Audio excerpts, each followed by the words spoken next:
नाही. कोल्हापूर कॉन्ट्रॅक्टर असोसिएशनचा विजय असो. कोल्हापूर कॉन्ट्रॅक्टर असोसिएशनचा विजय असो. प्रलंबित देयके मिळालीच पाहिजे. निधी नाही काम नाही. निधी नाही काम नाही. निधी नाही काम नाही. निधी नाही काम नाही. असोसिएशनचा विजय असो. निधी नाही काम नाही. निधी नाही काम नाही. प्रलंबित देयके राज्यात सध्या कॉन्ट्रॅक्टदारांच्या थकीत बिलांवरून अनेक प्रश्न जे आहेत ते उपस्थित होताना पाहायला मिळतात. कोल्हापुरातल्या जिल्हा कॉन्ट्रॅक्टर असोसिएशननं सुद्धा जिल्हा परिषदेच्या बाहेर धरणे आंदोलन जे आहे ते सुरू केल्याचं चित्र जे आहे ते पाहायला मिळते.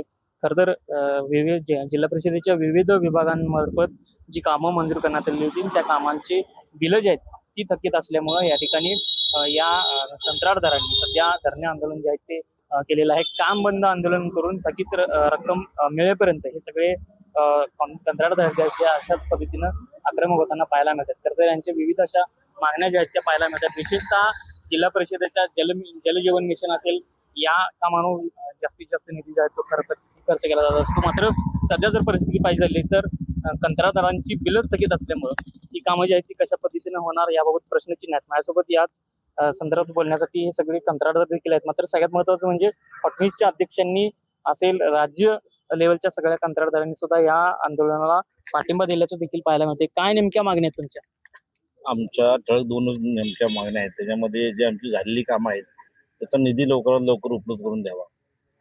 ज्या निधी उपलब्ध करून दिल्यानंतर पुढची तुम्ही निविदा प्रस्तुत करावी.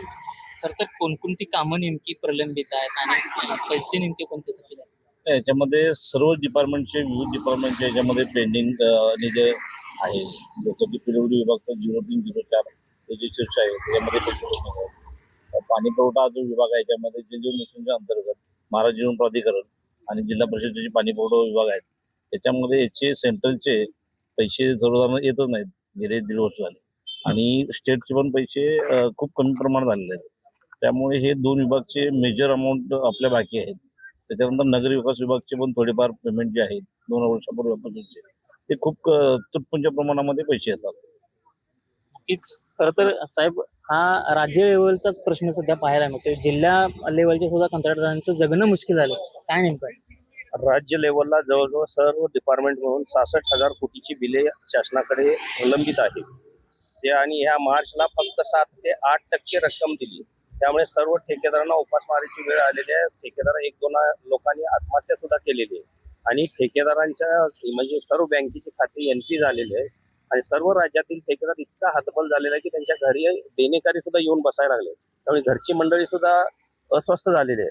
तर मी शासनाला एकच विनंती करतो की सर्व डिपार्टमेंटची मिळून जी 66,000 कोटीची देणी आहे ती कमीत कमी 70-80% त्वरित द्यावी आणि जर ही दिली नाही तर सगळ्या राज्यात आम्ही काम बंद आंदोलन पुकारलेले आहे. कोणतंही काम होणार नाही आणि जे वित्त विभागाने जो आता नवीन GR काढलाय की मागची देणी दिल्याशिवाय पुढच्या कामाच्या निविदा काढू नका, तर मी शासनाला विनंती आभार मानतो आणि सर्व मी अधिकाऱ्यांना एकच सांगू इच्छितो की पुढचे टेंडर कोणतेही काढू नयेत की वित्त विभागाचा GRची अंमलबजावणी करावी.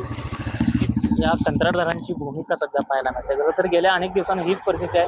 कंत्राटदार वेळोवेळी निवेदनं देत आहेत, आंदोलनं करतायत, तरी देखील प्रशासन जे आहे ते याकडे दुर्लक्ष करताना पाहायला मिळते. विशाल पुजारी, NDTV मराठी, कोल्हापूर.